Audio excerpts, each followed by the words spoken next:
So I want to talk to any and everybody who's talking about you want to start a business. You're in a bad situation. I don't care if it's a bad quote unquote marriage with your company, marriage with your partner, marriage, whatever it is.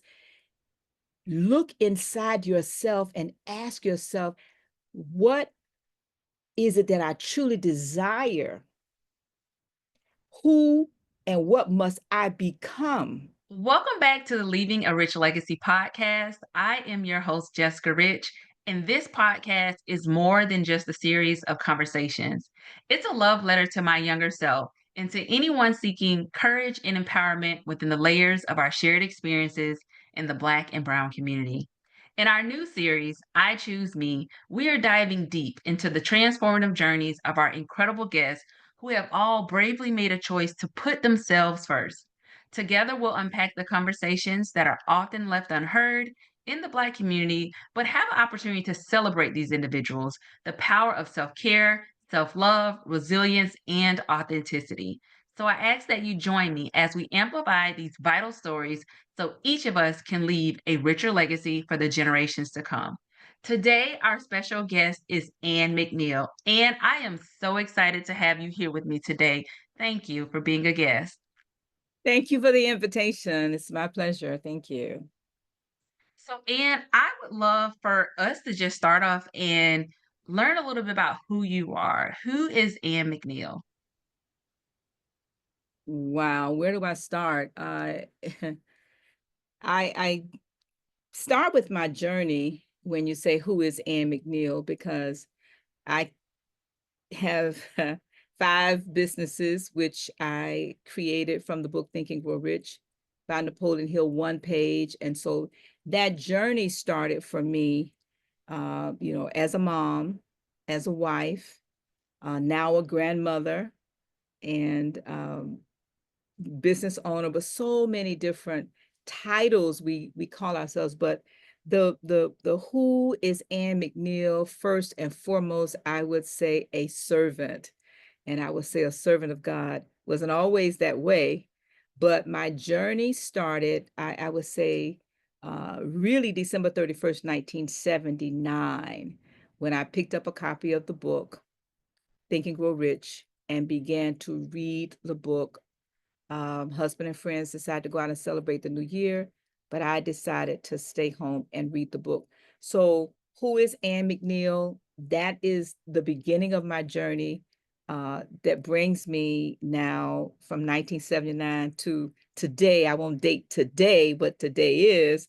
But that is a part of what makes me who I am in terms of being a servant, and that really is what I'd like to consider myself, as a servant. Okay. I love to hear people explain how they identify and define themselves. And when you say a servant, that can come with a lot of hats. And I would assume come with a lot of different responsibilities and passions to help others and serve others. So when you talk about being a servant, is can you elaborate a little bit like what that looks like for you? Well, let me go back to the story, and that might help to define what I call a servant, because as an entrepreneur with five businesses, we impact, I would say, hundreds of lives. We have a small team in each of the different businesses. But let me go back to the beginning of the story, December 31st, 1979, when my husband and friends decided to go out and celebrate the new year. I decided to stay home and begin to read the book Think and Grow Rich. And another book that I read same night was by Howard Thurman, and it was called Disciplines of the Spirit. And he talked about a dream. It was actually a death scene. And for your listeners, if it's okay if I share that. Mhm. It's Okay. okay. All right, because we are talking about, self-care, and how do we really tap into what does that look like for each of us, right? In terms of my journey in service, and how did I get to this decision to consider myself as a servant, and what does that look like? But that night, reading first Napoleon Hill's book, and then also reading these words by Howard Thurman that talked about, just imagine, this is what I'd like for all of your listeners to think about. He shared a story about death, and he said, just imagine when death comes and standing all around you are not your friends or family members or loved ones, but standing all around your deathbed are all of your dreams, all of your goals, all your hopes, the book you were going to write, that vacation you were going to take, and all of these hopes and desires. And they're standing around your deathbed, Jessica, and they're saying, we only came to you, Jessica. We only came to, and each one of you that's listening to me, put your name in that box. And these dreams and goals, like ghosts, they're staring at you with their large, angry, angry eyes, and they're saying, we only came to you, and only you could have given us life. And when I began to read those words, it resonated so much with me because I never thought about a dream. I just published a book in the beginning of the year entitled, You Must Have a Dream to Have a Dream Come True. And so all of that started for me that night. And so to fast forward the story about Napoleon Hill, he asked me from the book, Ann McNeill, how much money do you want? And I like to ask all of your listeners, when you're talking about leading a legacy, but not only leading a rich life and legacy, but also living, if you will, and leaving, leading, and living a legacy. And what does that look like? And so for me, Jessica, going back to that night, I, for the first time in my adult life, realized that I'd never thought about how much money I wanted. He asked me 3 questions, and he gave me 6 steps to riches. First question he asked me was how much money I wanted, never thought about it. The second question he asked me was, by what date did I want the money by? Never thought about it. And the third question he asked me was, um, you know, what was I going to do to make the money? Had a good corporate job. Maybe some of your listeners can really resonate with that. And so I thought I was doing okay, right? But I realized that night when I decided to go back to this first chapter and reread it and answer the questions, how much money I wanted, I said $1,000. Now this is 1979, Jessica, December 31st, 9 p.m. And then the second question he asked me, what are you going to do in return for the money? And then the third question, by what date do I want the money by? I said, I'm going to save the money. And then the next question was, I said, I'd like to have the money a year from that date. And then the fourth question he asked me was about, where's your plan of action? And so as we walk through this conversation, if you will, with all of your listeners, I'd like to ask each of your listeners, as you think about leading a rich life, whatever that means for you, as you think about living a legacy and you think about leaving a legacy, what amount of money do you want? See, that's to me is the foundation of service, because I realized that night that I could not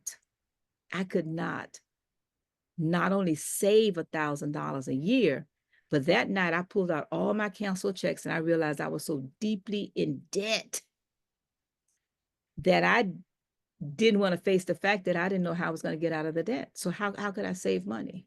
And so that leads me to this journey that I'm on that brings me to this podcast to say, as I fast forward the story, I sit here as the first Black female contractor in the state of Florida, operating at the level that I do with 5 businesses.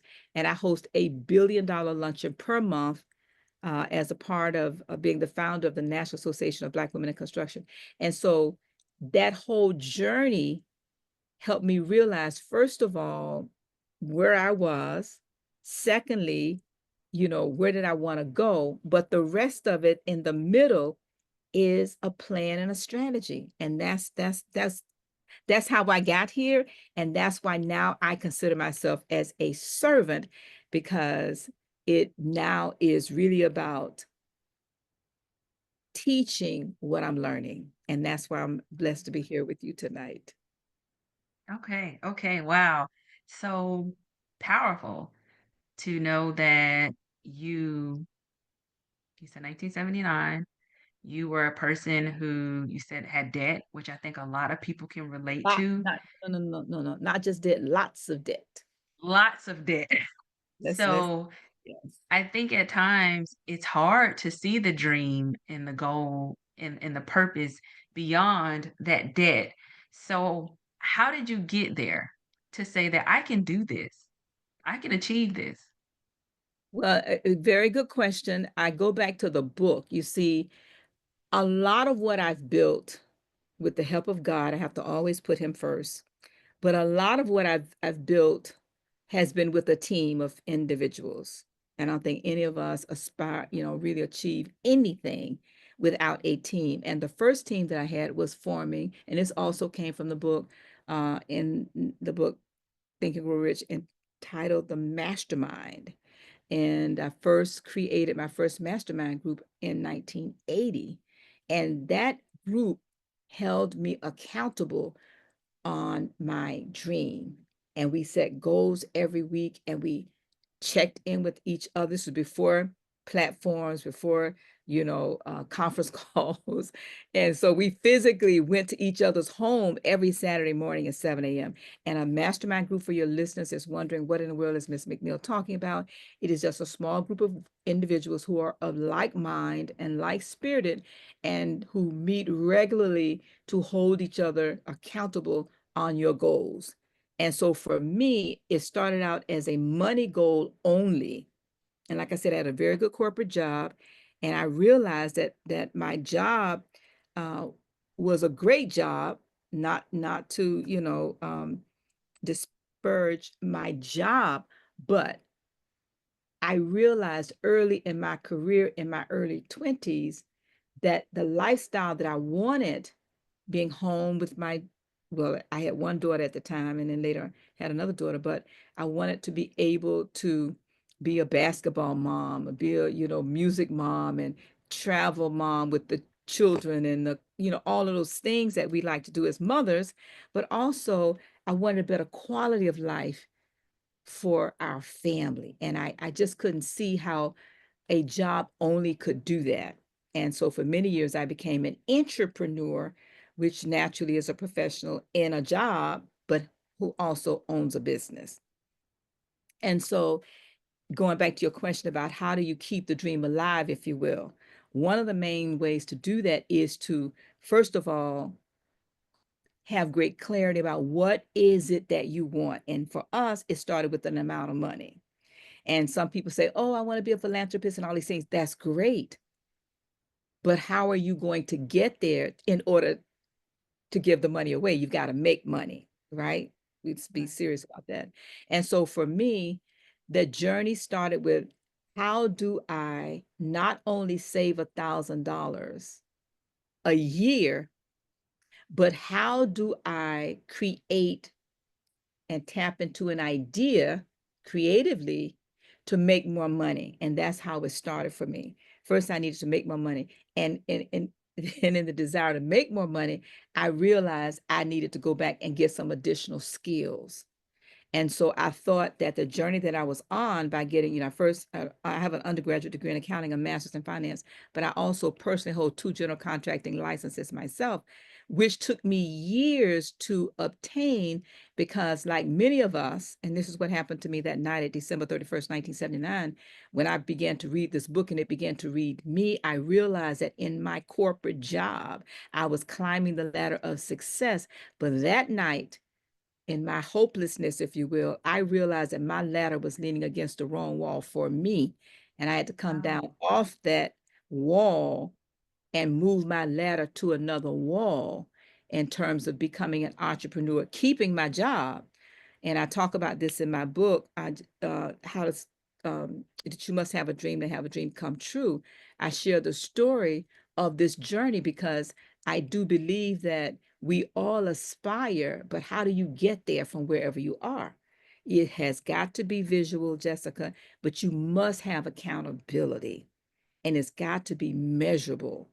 It has to be measurable. One of the things that I also do, I started a business called the International Mastermind Association after masterminding with this group, where we ended up with over 1,000 people that we've positively impacted on how to mastermind and what we do every year, which we just did it the beginning of January, first weekend in January at Marriott. We hold an annual meeting for your life.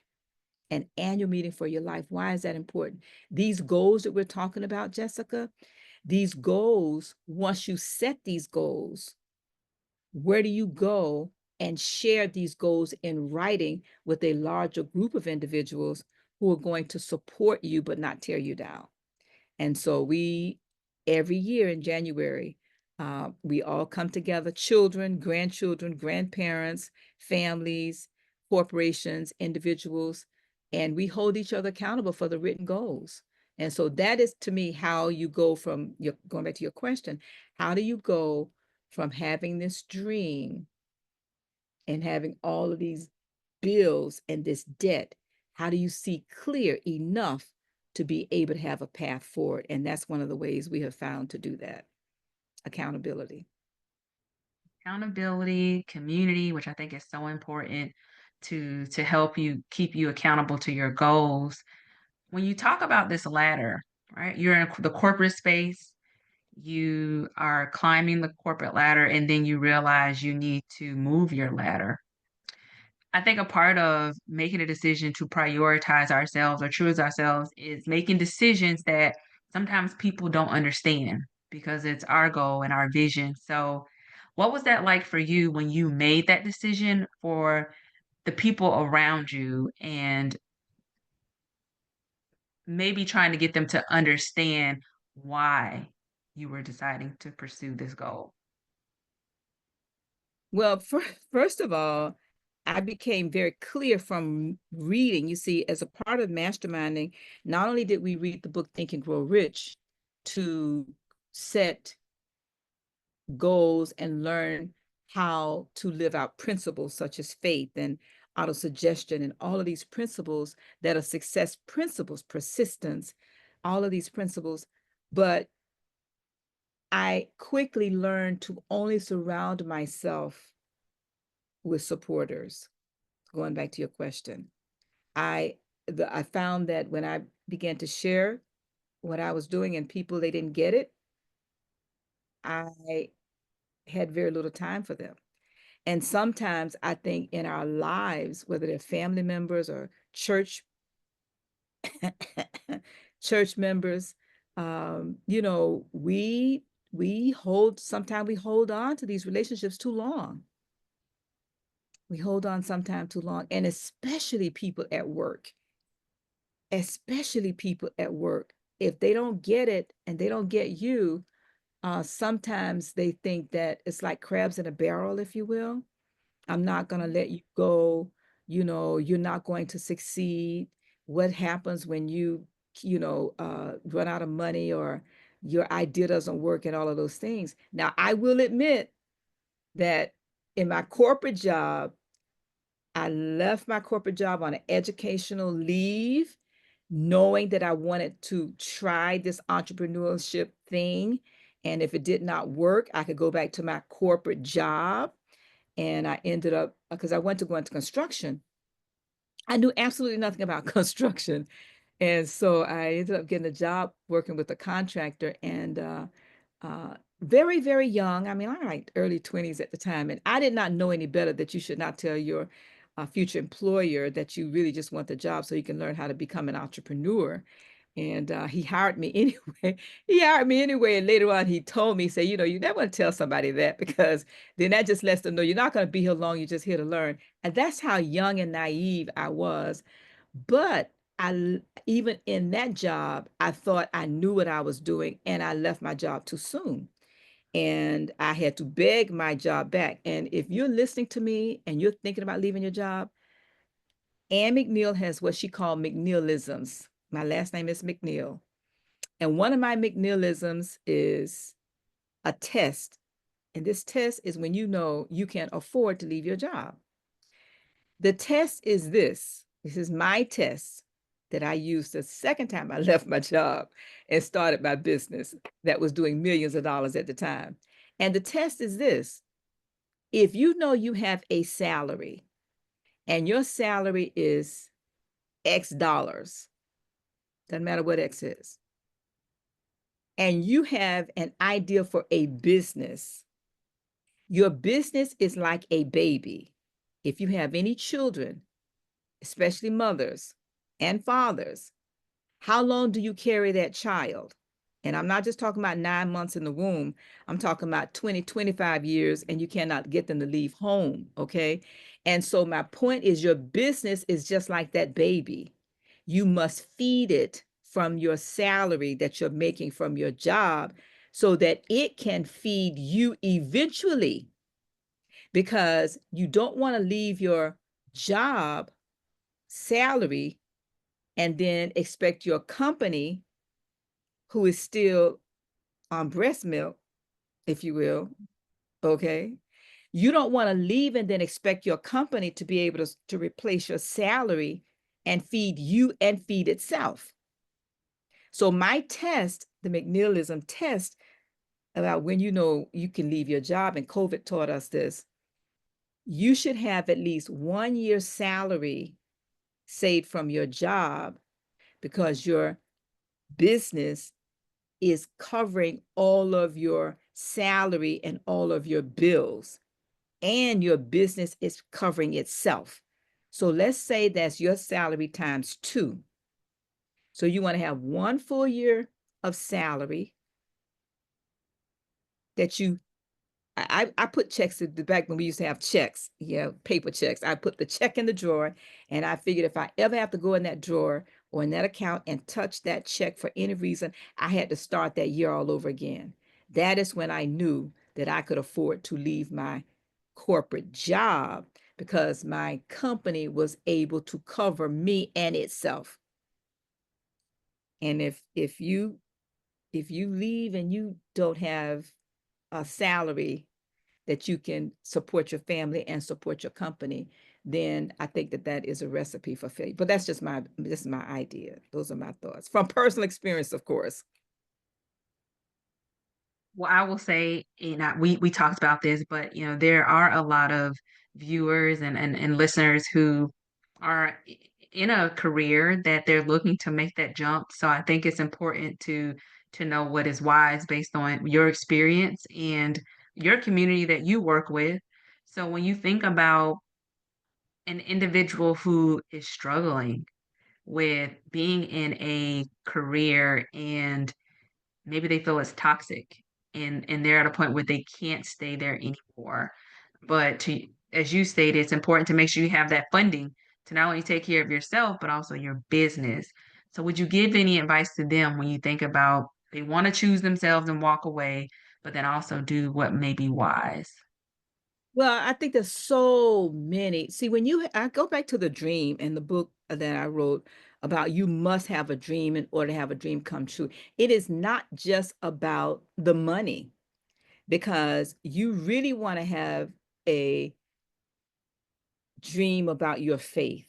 And I'm not promoting any particular faith. That's not the point of this response. You should also have a dream about what you would like to see in your family and in your health and in your education, your personal development, your civic, and all of these different areas of your life and your business. And so I would suggest to anybody who's in a toxic kind of job, even if you have to take another job with less money, but less stress, as long as you keep your dream in front of you and you know that the job is not the end all and be all. So oftentimes we don't have a dream that's strong enough to pull us through, because Mm, even though you may think that that job is toxic and you go and you leave that job and you get into a worse situation. That's what happened to me. You know, nobody told me that when I left my job that the bills didn't stop coming. And I looked around to see where else could I go. I could go nowhere else. In construction, a Black woman, female in construction, the only person who was going to hire me was a Black man, and his company at the time, he was the largest Black contractor in the United States out of Atlanta, and I was managing the state of Florida for him. Nobody else would hire me. Other Black contractors wanted me to work for free in the trades. And so again, it is a mindset shift, Jessica. I would contend that even though a person may feel that they're in a toxic job relationship, I would question that. And I don't have a problem in giving you my number, 786-546. 0184 is my cell number. What's my point? My point is, if you really look at your job situation, if you have a desire and a dream for something greater, and you have the realization that you have 3 sets of 8s, you have 8 hours to work on that job, you have 8 hours to sleep, and you have a third set of 8 every single day to work on anything else you desire. I contend that that job is not as toxic as you think. I think what might be toxic is your mindset. Let me say it again. I think what might be toxic is your mindset. You see, people don't leave companies, they leave people in companies. Can I say that again? People don't leave toxic companies, they leave people who are toxic in the companies. And I contend, okay, can we go there for a second? Can we talk, Let's Jessica? talk. Okay, let's talk. My job that I had when I came out of college, you want to talk about toxic? Let's talk about toxic. Let's talk about toxic for your listeners who claim they're in a toxic job. I went to, and I'm not going to name the corporation because I want to respect their privacy, but I went and I applied for a job in my hometown. They were the largest employer in my county, and I live in West Palm Beach County. Okay. And I was so young and so naive, Jessica. This was before I read the book Think and Grow Rich. But I want to lead up to sometimes what the devil means for evil, God means for good, if you keep your mindset focused in the right direction. Okay. I applied for a job. I went in for the interview, and this is early 70s. And the guy who interviewed me was about 450 pounds. And uh, he had a snuff cup on his desk. You know the snuff cup that you spit in? Uh-huh. Yes. Uh-huh, that one. And when I sat down and he didn't ask me any questions, he looked right at me. He picked up that snuff cup, he spit in it, he slammed it on his desk. He said, "We're not hiring your kind." Jessica, I was so young and I was so naive. I honestly did not know what he was talking about. Mm-hmm. I sat there. I just sat there. "Hey, did you hear me? We're not hiring your kind." I said, "Oh, I'm sorry. So what is my kind?" He said, "We're not hiring any niggers and we're not hiring any women." Hmm. Now, I've gone to college and gotten an undergraduate degree in accounting, and I want to go back home and work at the largest corporation in my county. And this is it, is what it looks like. That's what it looks like. That interview was over. I went to my car. I cried. I went back to Miami. I got a job at the Urban League. Now, let me fast forward this story. While working at the Urban League, the first 6 months, I end up calling in sick. Don't try this. I'm just telling you my story. She asked me for my story. We're talking about leading a legacy, a rich life. We're talking about leaving, and we're talking about leading, living, and leaving a legacy here. And it's not going to be an easy journey for all of us in corporate. I go to work at the Urban League.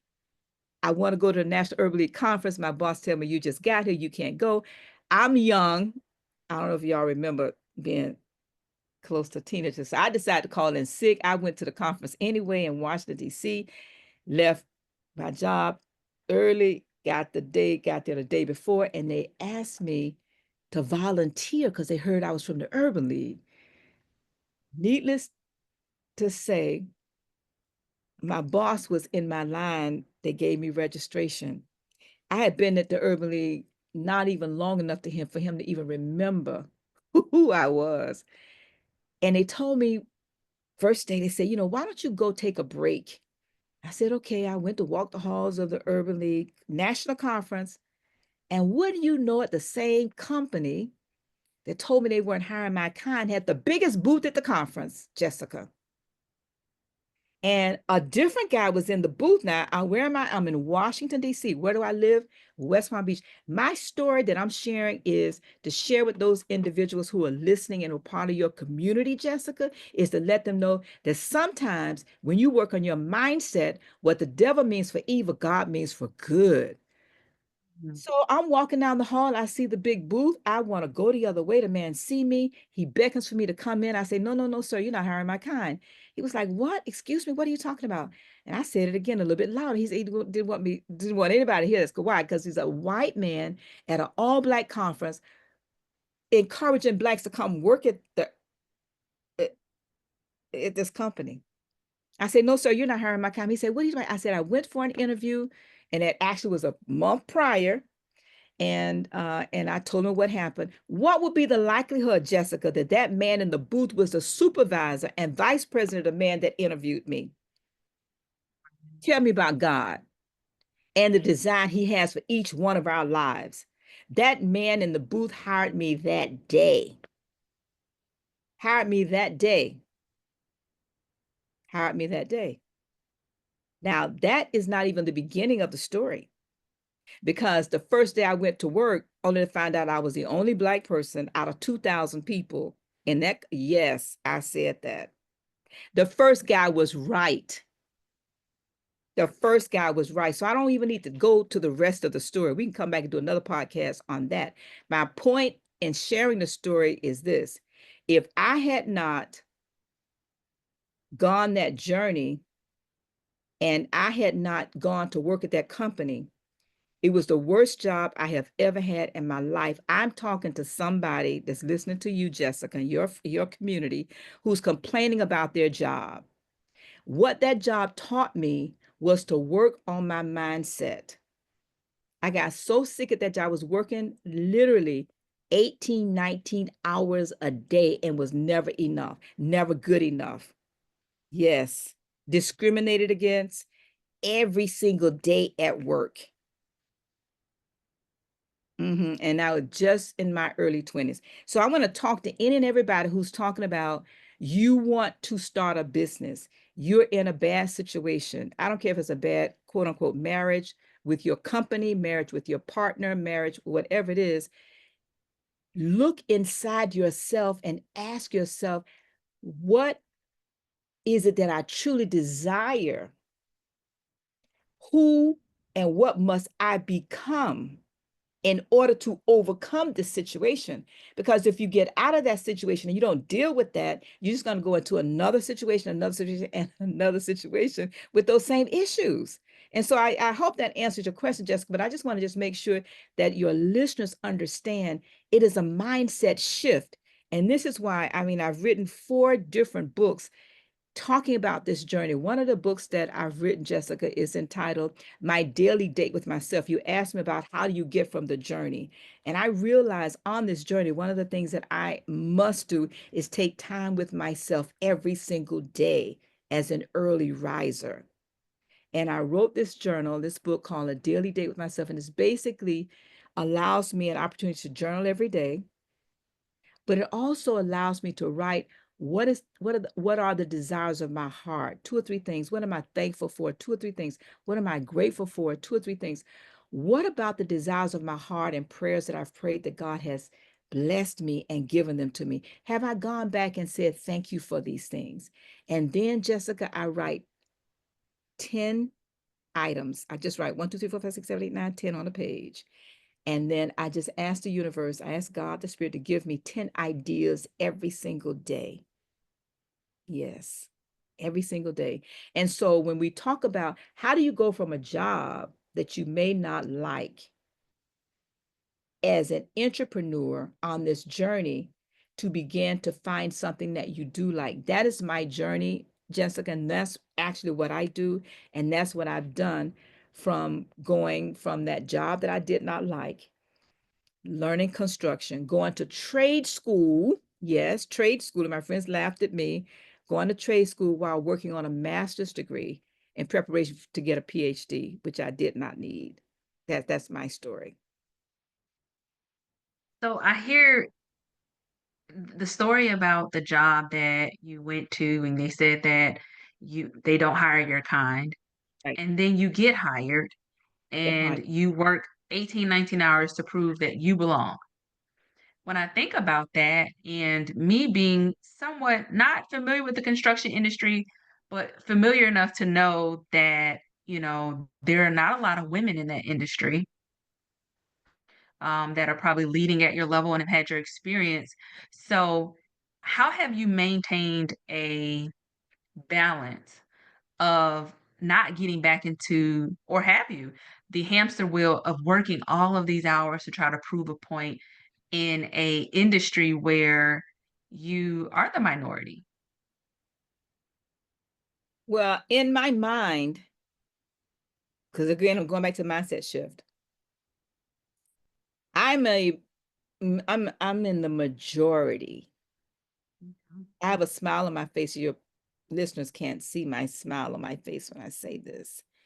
And again, it's a mindset shift that I choose to have because when I label myself as a minority, of course I'm a minority. I'm a double, triple minority in the eyes of many people.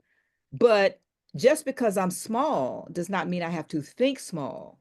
So I work diligently, diligently on having a larger vision, not just of myself, but what's possible for others. And we circle back now to the servant because I realize that if I help other people get what they want, I'll have everything that I want and need in order to serve more. Right. And so coming into the construction industry from going to trade school and learning where's the money. People say, well, how did you get into construction?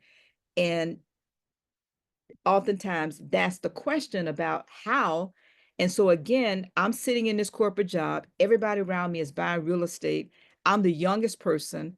I'm the only Black, the only female. Everybody else is my senior by 20 years. So then I'm also the youngest. Where am I going for upward mobility? So I started looking around and saying, wow, all these people are buying real estate. And so my husband and I, we started looking on the weekends for real estate to buy just in our neighborhood. And we end up buying, our own house. If anybody's been to the convention center in West Palm Beach, our house set up underneath that property. And we ended up buying the first property we ever bought. That house set up underneath the Kravis Center in West Palm Beach. And then we bought the house across the street. We bought the house down the street. We knew absolutely nothing about construction. And that's how I ended up coming home from work one day. And my husband ended up working at the same place.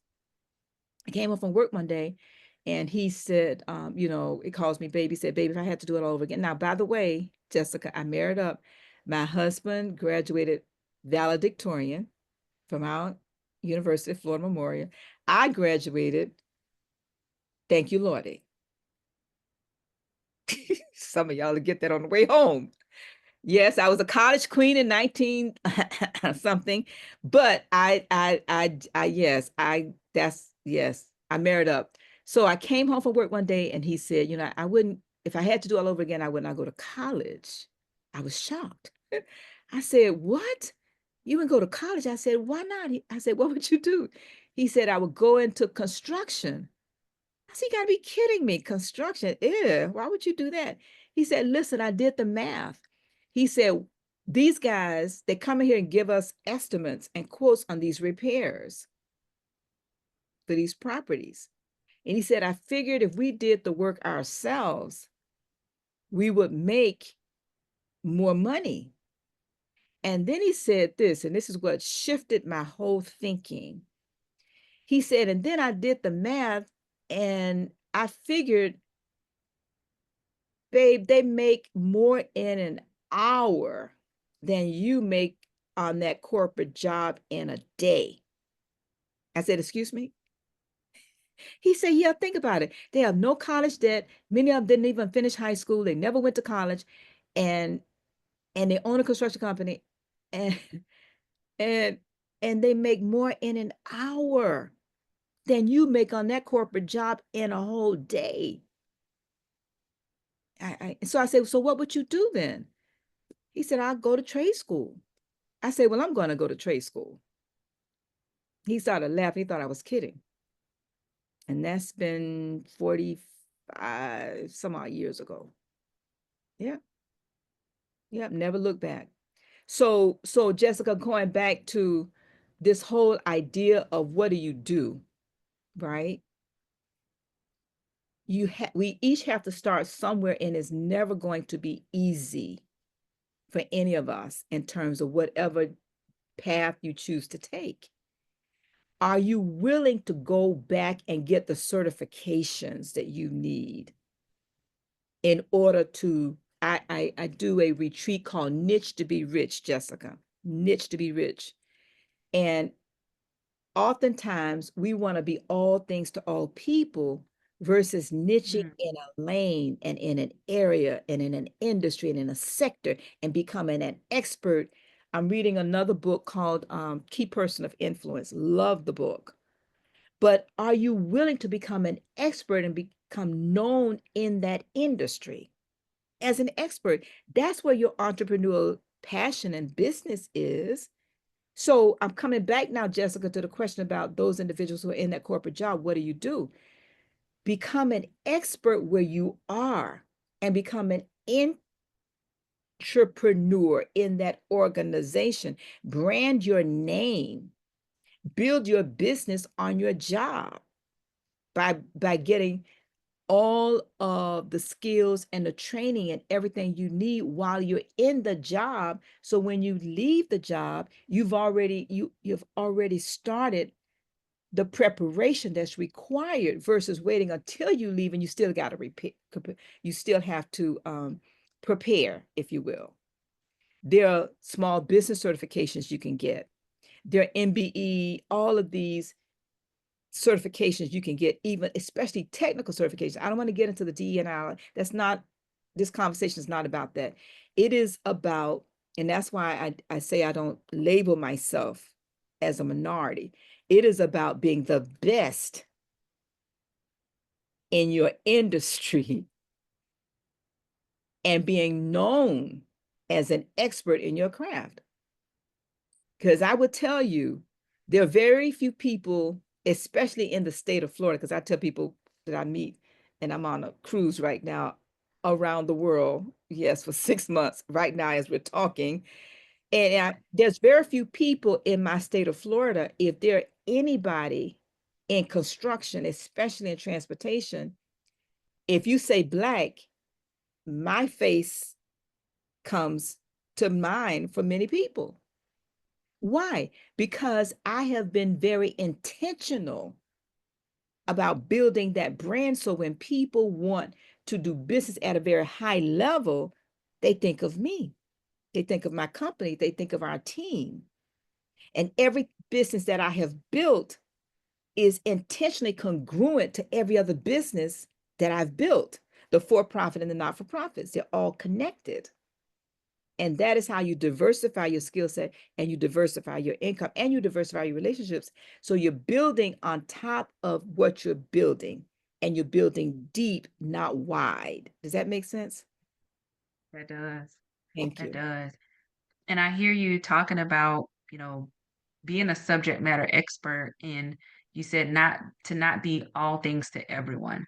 Exactly. And sometimes that can be difficult. And I'll speak from my own personal experience of you want to attract and appeal to everyone. And that's an easy way to burn yourself out. So was there like a pivotal moment where you had to say, okay, I am only in your goals? Was it clear to you that this is the only thing that I'm going to focus on? Or was there something that occurred that got you to that point?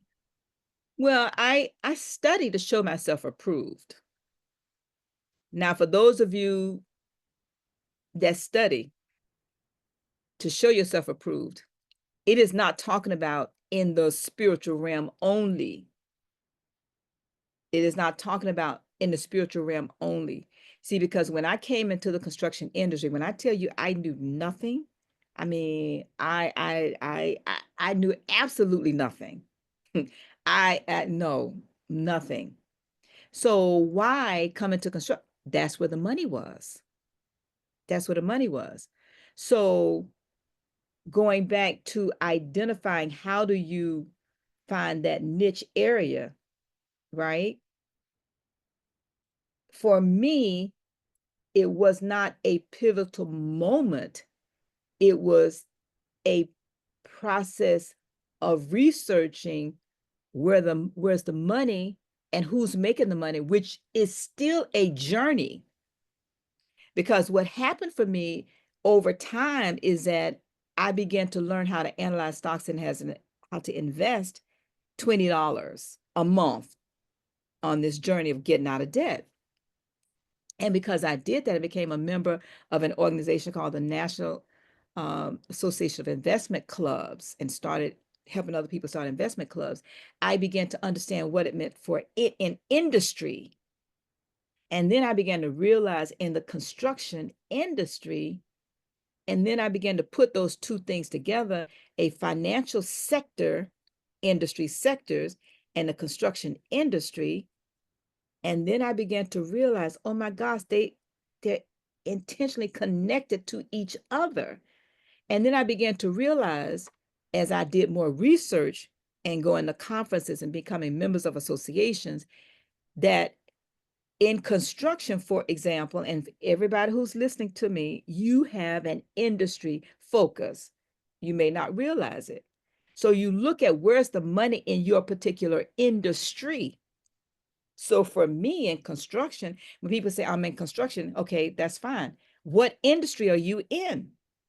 What do you mean, what industry? Are you in the construction and water industry, healthcare industry, aviation industry, road industry? Which industry?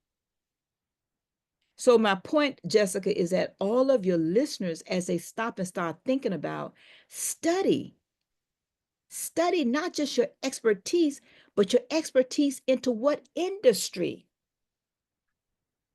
And that is where the power lies. That's why like I said, that's why I coach my clients about niching to be richer.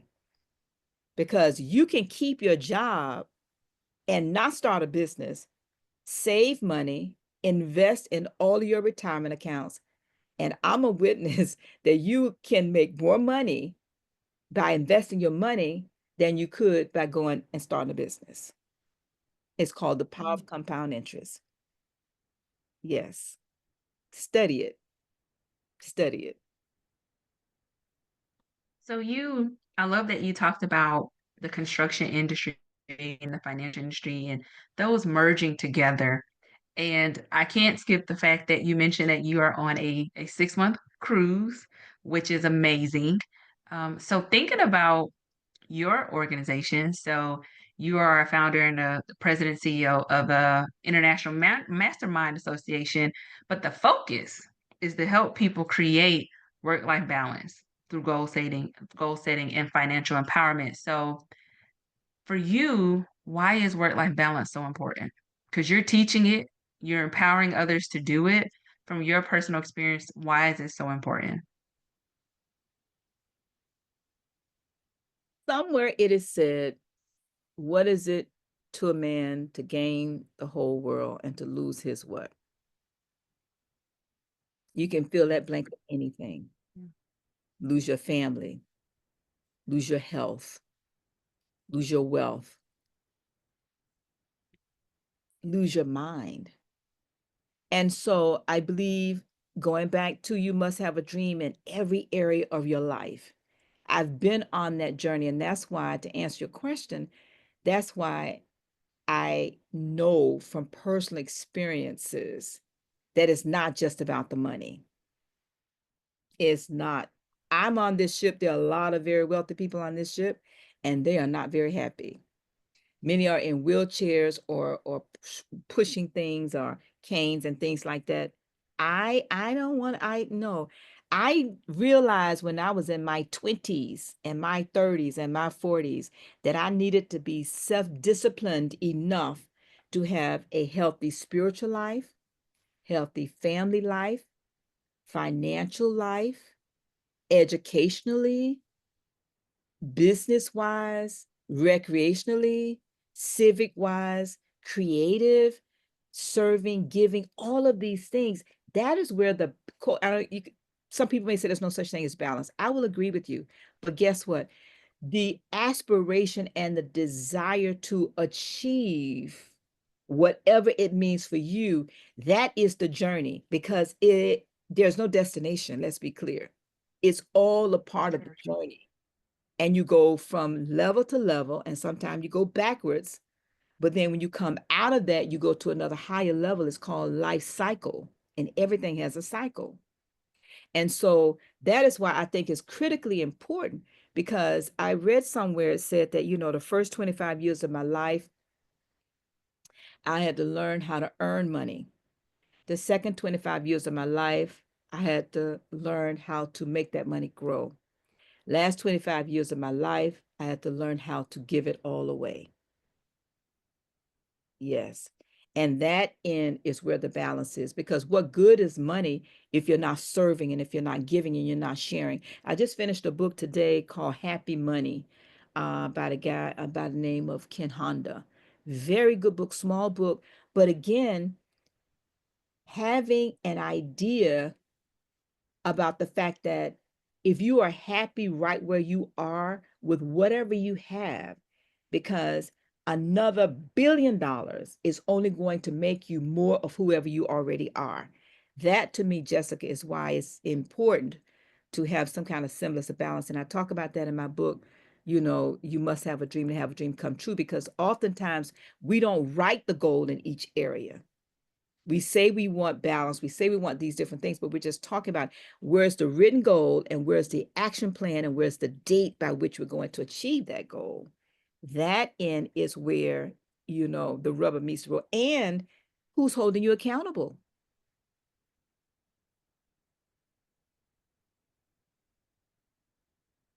Ability.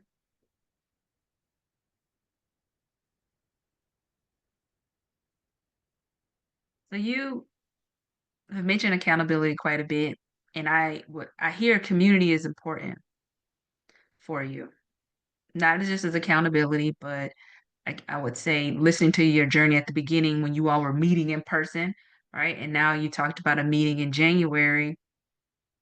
Why is it so important for you to create community for others who inspire to have similar success? And when I say similar success, not necessarily in the construction industry, but to be able to have a vision, have a goal, and follow that dream.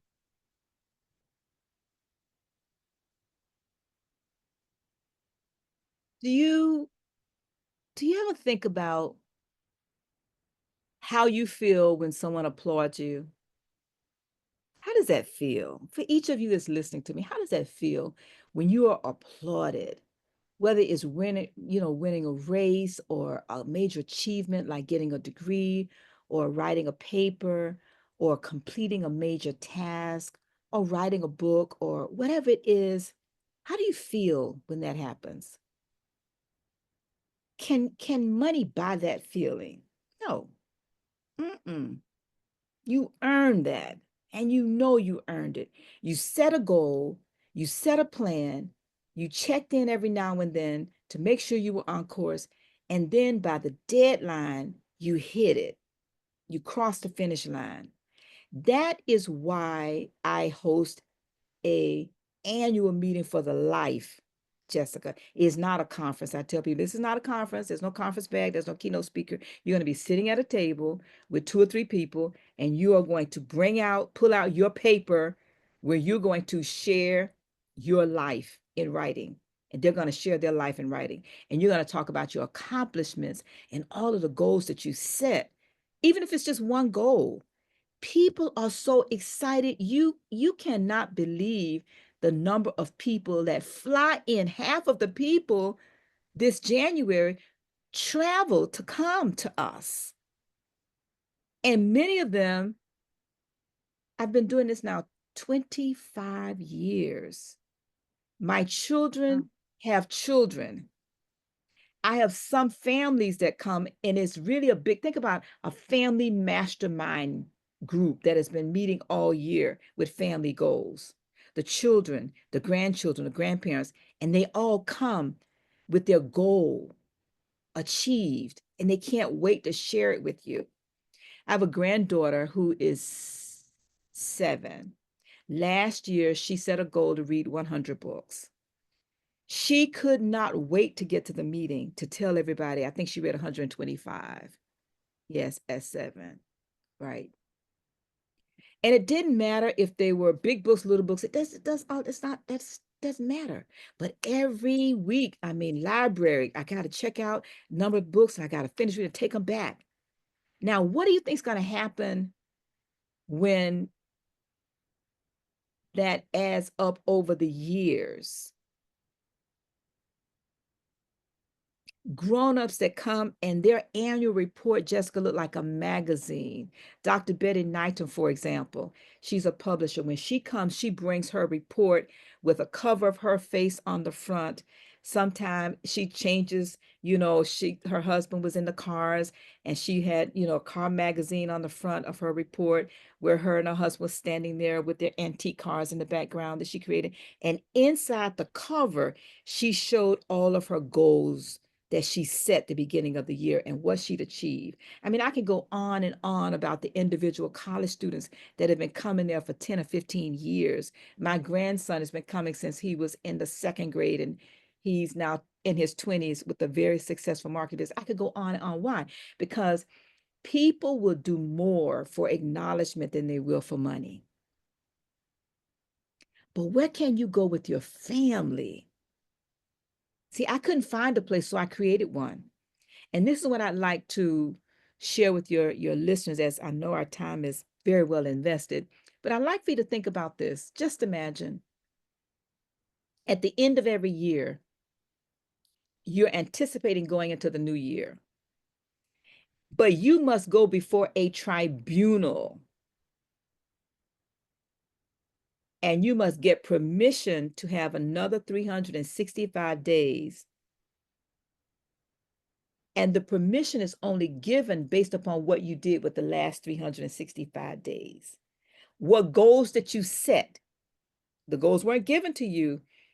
You determined what spiritual goal you were going to set, what family goal, what financial goal, what health goal, what education goal, what business goal or personal development goal, what recreational goal, what civic goal in terms of service, what creative goal.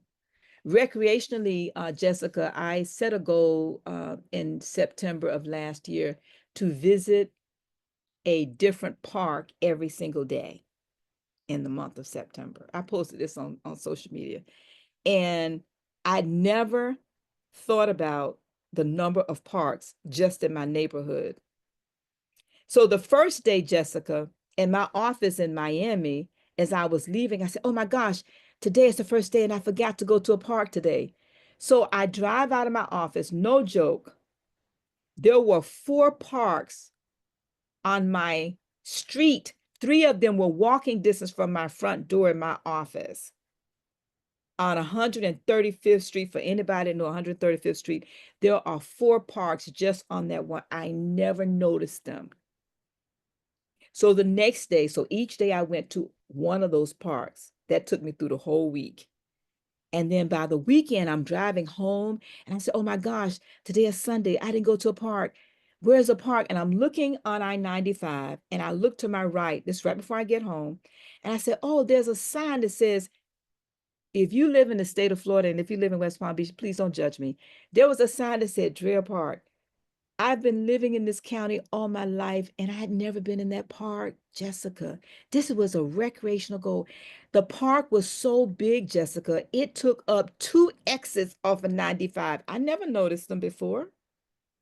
2 exits. How do you take up 2 exits? You know how? There was a planetarium in the park. There was a zoo in the park. There was an arts museum in the park. 2 exits. I pass by that exit every single day driving from Miami to West Palm and back to West Palm and Miami. What's my point in sharing this? If we don't set goals in our lives, in the different area of our lives, this goes back to your question about balance. What does it look like? How do you do it?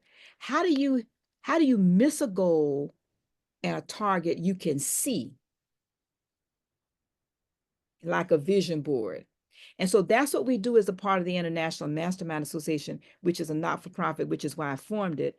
And I write about that also every single month in a newsletter. And your listeners can go to internationalmasterminders.com. We are focusing this year on the family mastermind groups, business mastermind groups among friends. Why? Going back to your question about living and leading a rich life, the question is, who's holding you accountable? Another book I wrote is entitled How to Start and Run a Mastermind Group. Why? Because many mastermind groups you can get into, you can pay thousands of dollars, but what about a free mastermind group among family members or friends? And so I built an organization, a platform, and community just for that, for people to be able to have some best practices. We have in there, we have sample agendas, sample processes, and these kind of forms and things you can use to have an effective mastermind group. So those are just some thoughts, Jessica, that your listeners can, and resources that they can tap into. Awesome. And I love that you've created the community, especially for family, because there's been so many times on my journey that I felt alone, even though I know I'm not alone, things off of or to connect with. So I have asked you a lot of questions, and you have dropped so many amazing gems with us today. But I have one more question for you, which happens to be my favorite question of the podcast, because this is basically a love letter to my younger self. But if you could have a conversation with younger Ann, what would you tell her? I would tell her very early in life, you must have a dream to have a dream come Mm, true. Must have that's a good. dream. Must.